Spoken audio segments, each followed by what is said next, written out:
You really can't do it Well, anymore. designation, just to clarify, designation itself doesn't bring any new constraints on what property owners But can do. it's true, we already have That is constraints. beyond what already is in place. I mean, I happen to like the Constraints formula, now, but we do already have No constraints. new ones are brought in. That's just the village. I think this business is getting some credit if you own the rental property. If all the renovations already been done before we become on the National Register, I don't think there's any benefit to it. But there wouldn't be, no. No, they wouldn't. Right, it would So be it's if good you for wanted to somebody who wants renovate. to develop. Wouldn't be retroactive. No, and actually on Main Street, I don't think there's gonna change in years and years, except one building that was put up where the gas station was. And they did a beautiful job. But nobody else knocked buildings down and built buildings. I But don't. we did lose a building this I year. was, Which I was one? part On of the Astor Master Street. Street, right across the way. On North Astor. Yeah. A very, Oh, where they put the two. where they put the new condos. Did you That ever was go into a that building before they did historic that? building. Did you ever go into that building? No. I did. I was in the building. Tell us, tell us. Yeah, I think it looks better now. okay. My opinion. but- That's fair. I mean, I think that's, I Just was on the same topic, I was part of a project when I was working in Cincinnati as an architect. And we worked for the city of Covington, Kentucky. I which know, is they know that area. Covington, Do we live the same Covington was Vegas before there was Vegas. It was the city That's state. right, I remember. And no, it's a very interesting place. And What happens in Covington State? right. But they were a historic district. I believe it was a local historic district as well as a national historic district. And the city has gotten federal money for a grant program which we helped administer. And it was focused specifically on the business district. It was a relatively small district and it had a wide variety of buildings, some from the even pre-Civil War, but then there were also buildings that were deco, like that period in its heyday. And the city actually doled out a larger grant fund, and it was simply a facade fund. And it was very interesting. What we did was sort of go up and down the Main Street facade and just give people pointers and say, like, what you could do where you banged out the header on top of that window if you repaired that, or if you took the paint off of this one and you repointed it. There are very little things, and then the applicant would receive a sheet on their building, and they went to the village, and the village said if it would look like they were going to do something that would beautify it, they would give them some portion of this money. And it was that kind of historic district thinking. They also spent a tremendous amount of money to put all the power lines below ground, which was amazing. I mean, it's very expensive, but it made the place look great. But the thing about it that I was bringing up is it's not about making money for an individual property owner right now. It's about a long-term thinking where over many years, and after all of us are dead, there's still sort of a momentum to preserve and improve and make the place better. So I think if you get bogged down in how is this going to affect me as and I'm a property owner, how's it going to affect me, where's it going to limit me, how's it going to affect my children, that's even a smaller time frame than I think what we're thinking about. We're thinking about preserving the village. And that's next week's meeting. Right. Because what John is talking about is local level initiatives funded on a larger scale, but nonetheless local level initiatives. That's not what we're talking about tonight. We're talking about approval and recognition from the state and from the federal government that Irvington is a special place.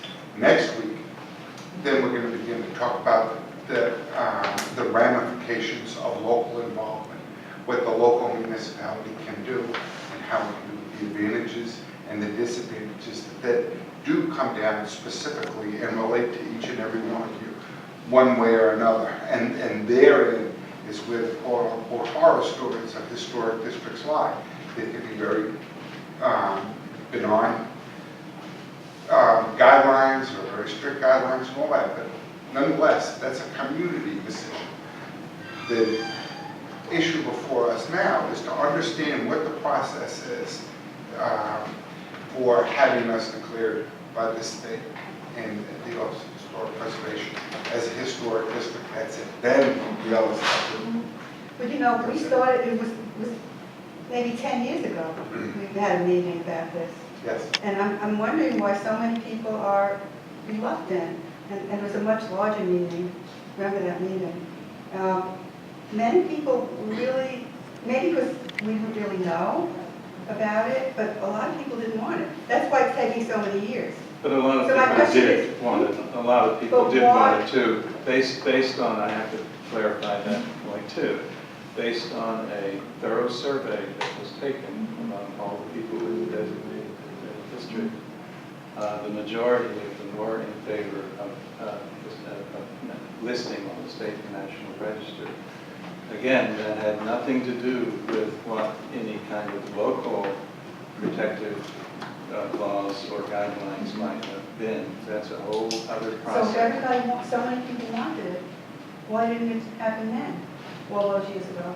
Well, because simply the SHPO, State Historic Preservation Office, did not complete their review.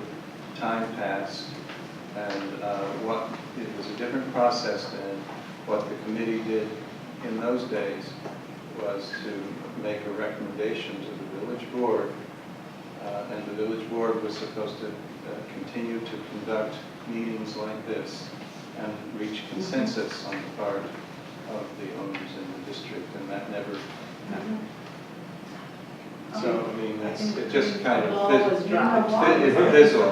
It fizzled, but Balls were but dropped. when you say that a lot of people didn't want it, well, you know, what does a lot of people mean? Well, I mean, there were more people at the meeting. We have than we have anything we on have the records that show that the majority of people, and a vast majority of people, were in favor of it, but they didn't know what they didn't understand completely what the impact was going to be, and that discussion really never got finished. Yeah.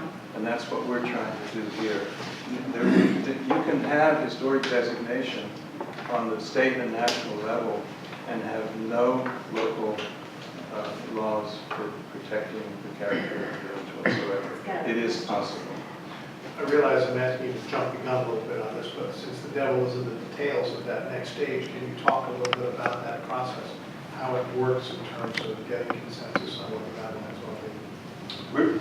We've been asked by the Board of Trustees to submit the application for the historic district to the state for local and national recognition, and also be asked to submit proposed local legislation and or guidelines and or recommendations. We've been asked basically to vet the local concept and as well as the state and the national concept with the community. When and how So, does that happen? there aren't deadlines that on the local level. We're now running at the SHPO pace. They're running kind of like our agenda for that recognition.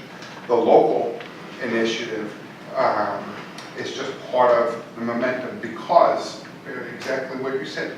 It's kind of goes hand in hand. It does become a devil in detail, and that's frankly where most of the questions will be asked and important. But there are some things to bear in mind when you look at that. The whole the local element of it. That's entirely in when I say our, the community's control.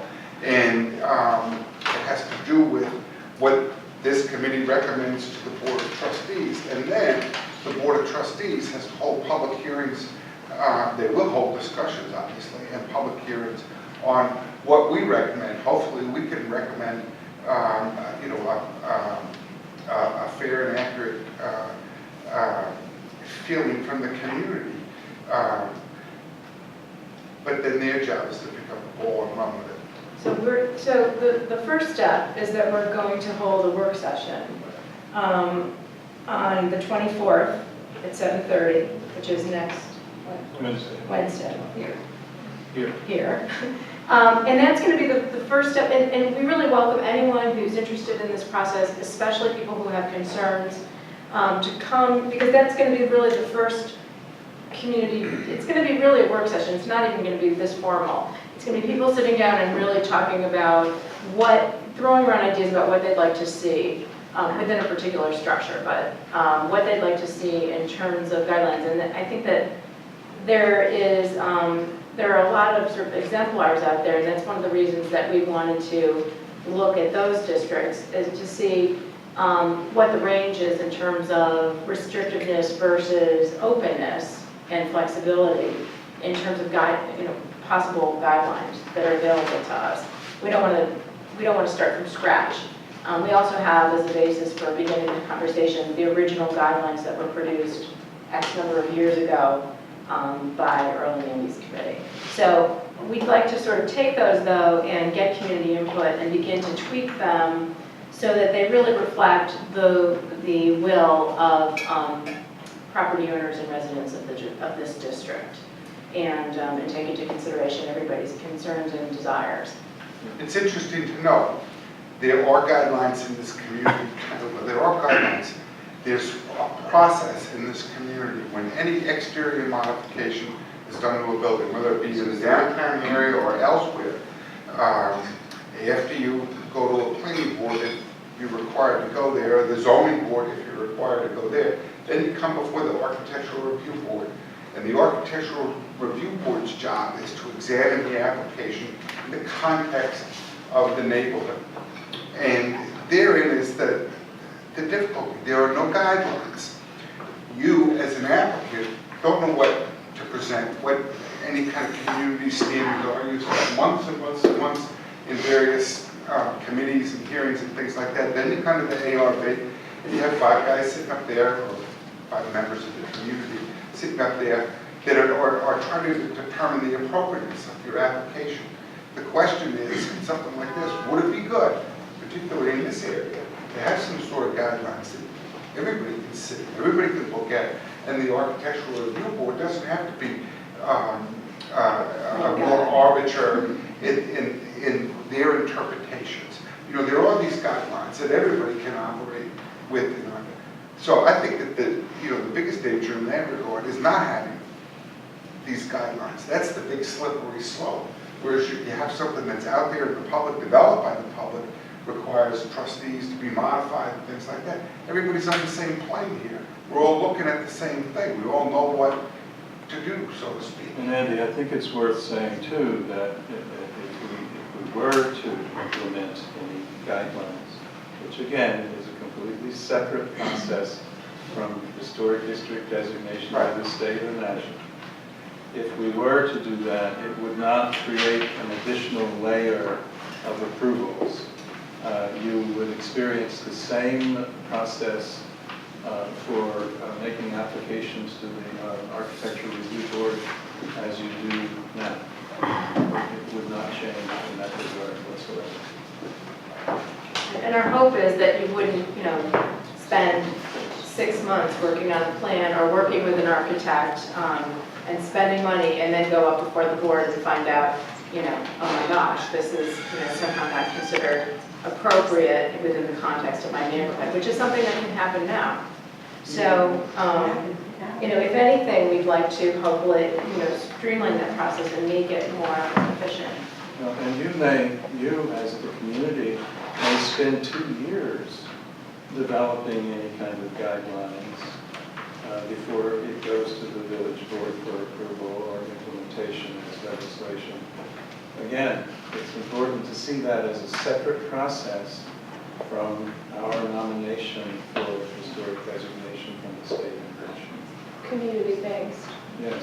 The local guidelines have to be worked out before we can get on the No. No. No. That's the whole point. And we can have that wonderful recognition as a village that has tremendous benefits without having the guidelines, any guidelines in place. One is a completely local process, developing guidelines, and the historic district designation from state and national has nothing to do with that. They don't even want to be involved in that. They just want to recognize that Irvington is eligible to be listed on the national register. The application, I was thinking the application to the state is quite interesting. Is there a way that people who are interested could look at in terms of the amount of information in, and specifically the narrative that describes the importance. I think that if anyone's interested, they should look at that and see. Yes, John, there are things on the website that are available. They're not 100% though, because this is being reviewed by the State Historic Preservation Office right now. And until we get from them some indication that we are eligible and that we're going to be listed on the state register, we can't really release something, we can't publish something fully until it's complete. Because they're making, SHPO, the State Historic Preservation Office, can recommend revisions to our And there have been final product would be. a lot of revisions that are made. We have a caseworker at SHPO. He's Irvington's advocate. His job is to help us prepare an application for state review that will pass state review. And he goes through what we have sent him with a fine-tooth comb, everything, every word, how we interpret this, how we interpret that. Why did you put circa on the date for this building? Why didn't you figure out what day it was? Well, that sounds like an advocate. Why isn't this as a contributing structure? Or how do you look at this as a contributing? And you know, how this map is represented, how these photographs are represented, and everything like that. So this is in a constant state of flux. And emails, I got 22 emails today on this committee, just today, and we didn't even do anything. But emails are flying around.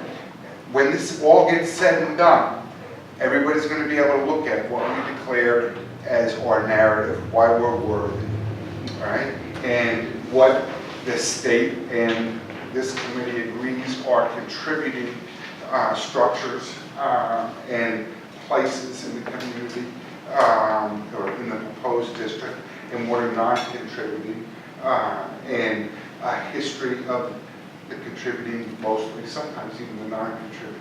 And that will be available. And the history of the village. And the history how of the it was village. developed. Like that, I correct. just wanted to throw in here before I recognize this beautiful young lady here, that there are 299 buildings in the proposed historic district.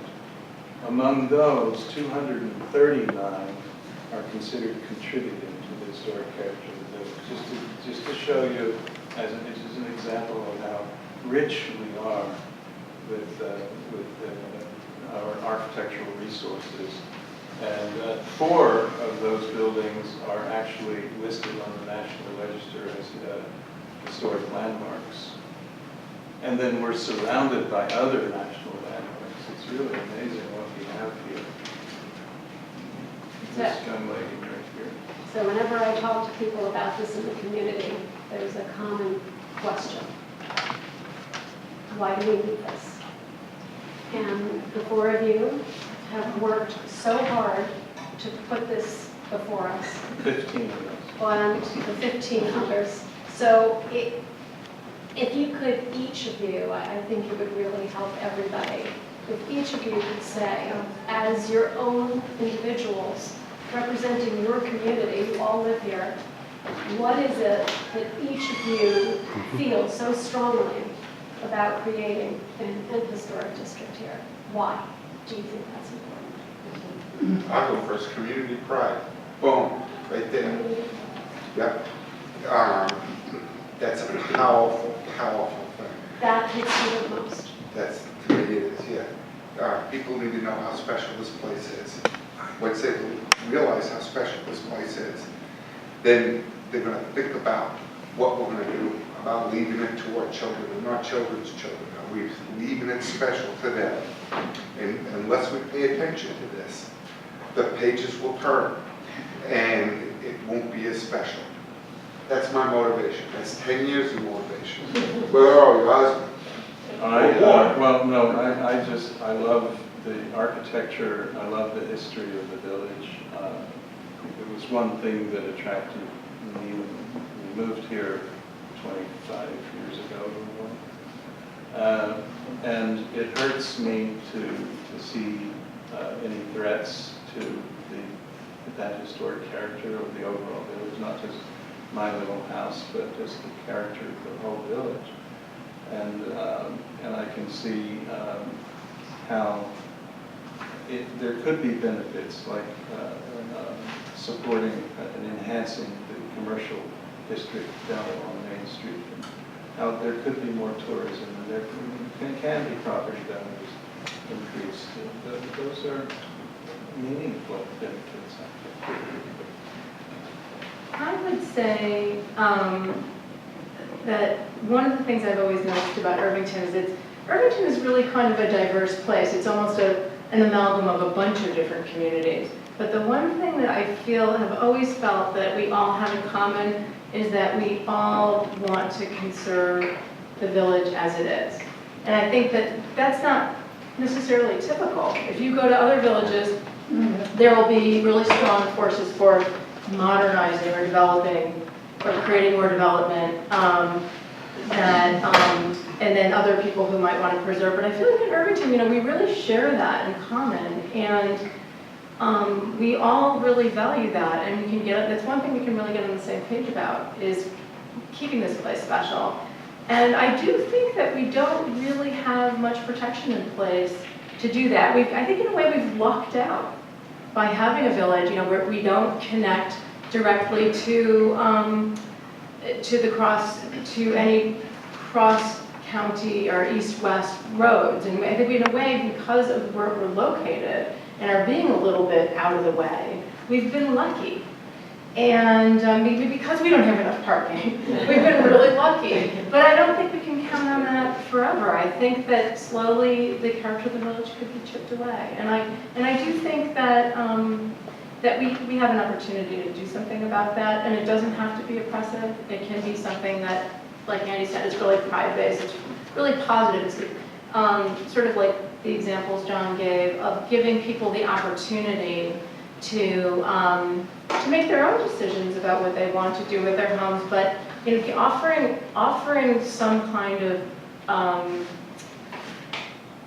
resources in terms of what it is that aesthetically makes their property so special. And I think that's something we can really all support. Protection goes to the guidelines question again, and the honor of being recognized on the National Register is quite something else. I mean, the village is very deserving of that recognition, and we could do that. I want to hear what Joe says. I think it also is a very important thing. It codifies, organizes why we're significant and puts it down in words. Because out of this, the application to be placed on the National Register states in very carefully thought through language why we are significant.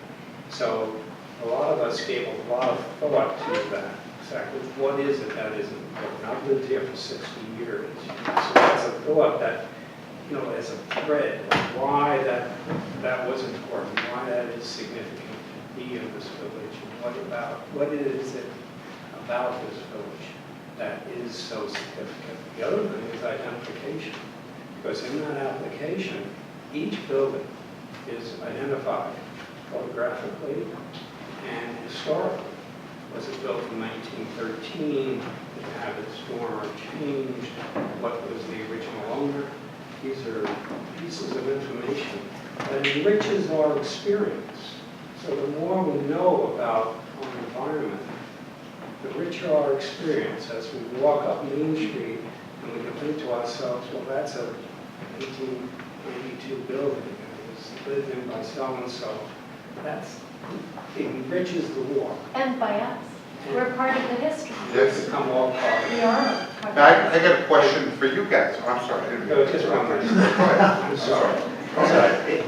I just want to say one other thing. John, who just left a moment ago, he said an important thing about time. And that's really a critical piece, I think, in this whole story as well. Because what we're doing now with this 175-year-old village is something that people will look back upon. And this village, God willing, will be here for thousands of years. And so what we're doing is identifying it now. The earlier we can identify it, the earlier we can recognize it, the earlier we can appreciate it, and the greater the opportunity of passing it on to people in future generations. What about you guys? Hold on, before you ask a question, I have a question of you.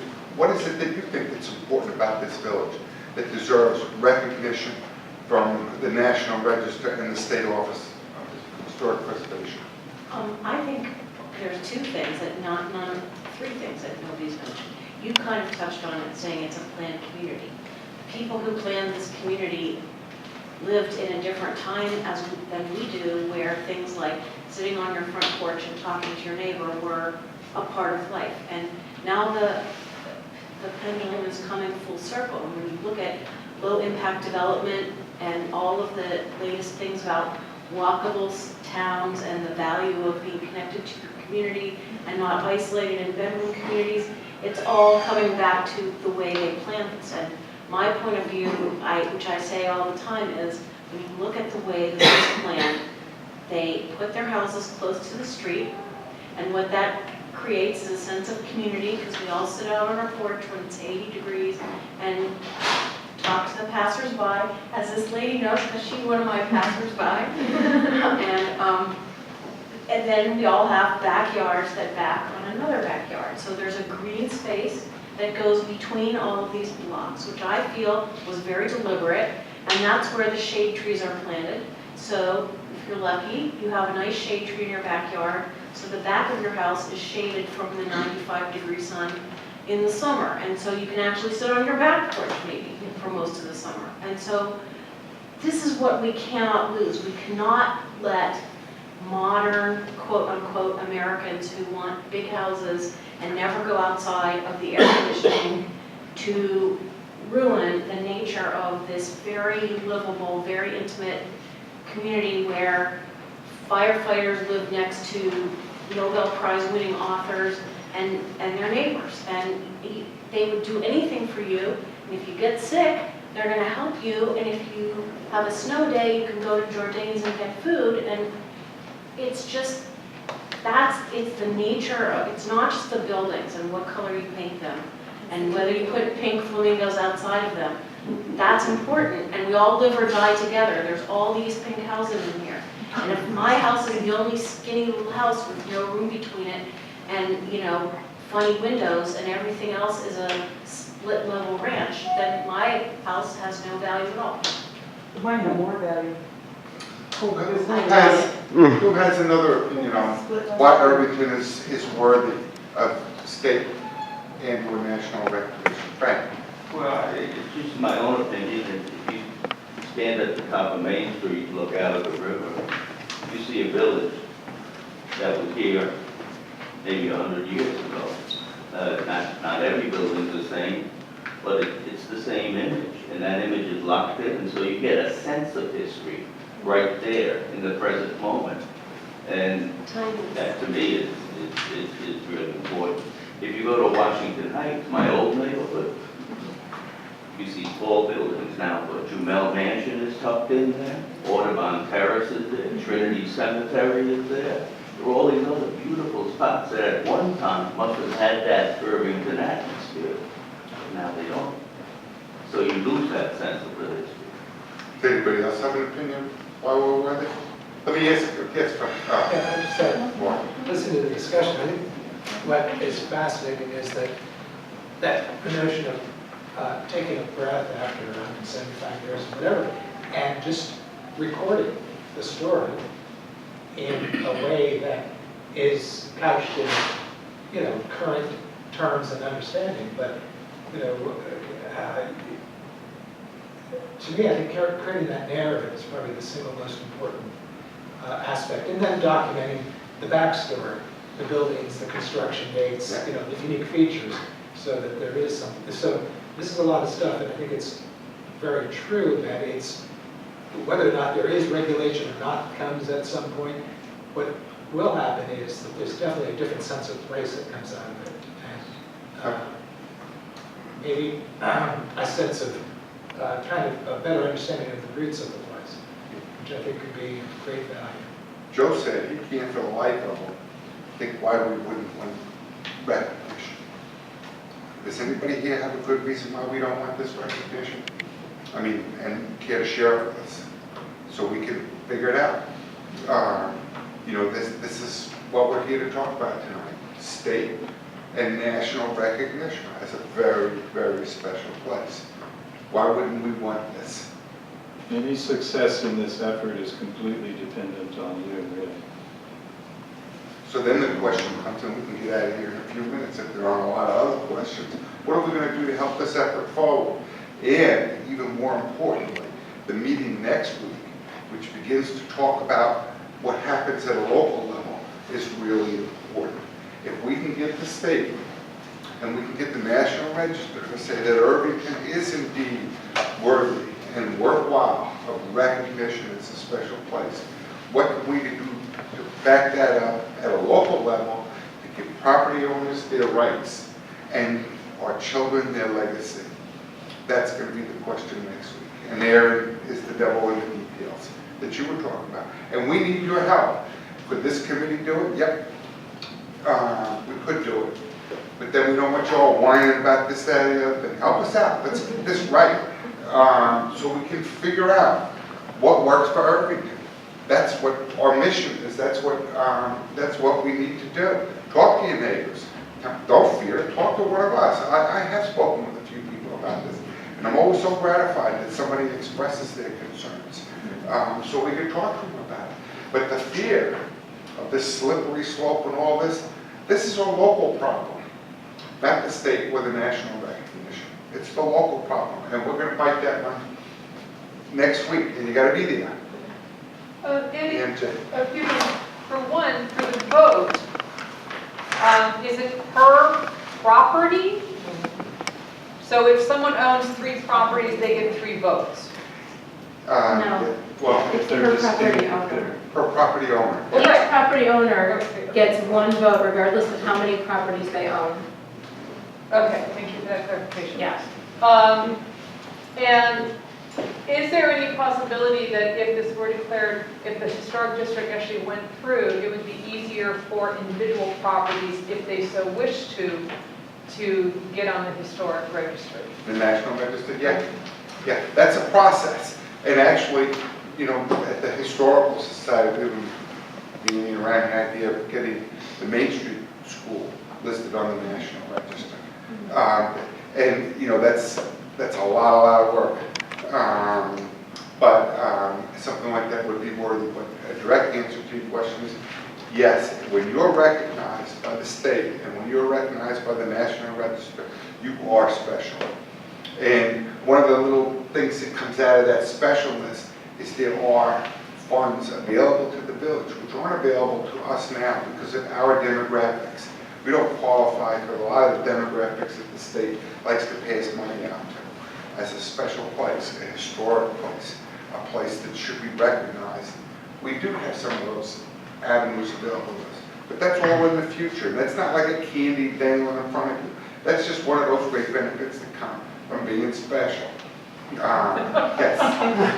If I remember from previous conversations over time, a part of the benefit of having local land use laws that reflect the historic district is right now most of the properties within the village are not conforming according to our current zoning codes, correct? Not most of the properties, a number of properties on the off Main Street areas are not conforming. Well, there's a lot of setback issues and stuff like that. So actually reviewing local code for the downtown district could have good benefits. Yeah, there was a committee several years ago, which I was part of. I think Earl, were you on the downtown zoning committee? Where we did look at those things. And the poison of misinformation leaked out, so to speak. And people were afraid of what was proposed by this committee to change precisely what you're talking about, Jay. For example, setbacks. It is the character of the off Main Street areas to have these close to the street setbacks. Yet somebody in their wisdom in the 60s passed laws that said you gotta build 30 feet back. There have been issues. There was one new house built on Continental, and they went through this big thing. The Architectural Review Board and some others thought that it should be closer to the street to be in character with the street. But the law said it had to be back this way. Those are all these little minor things.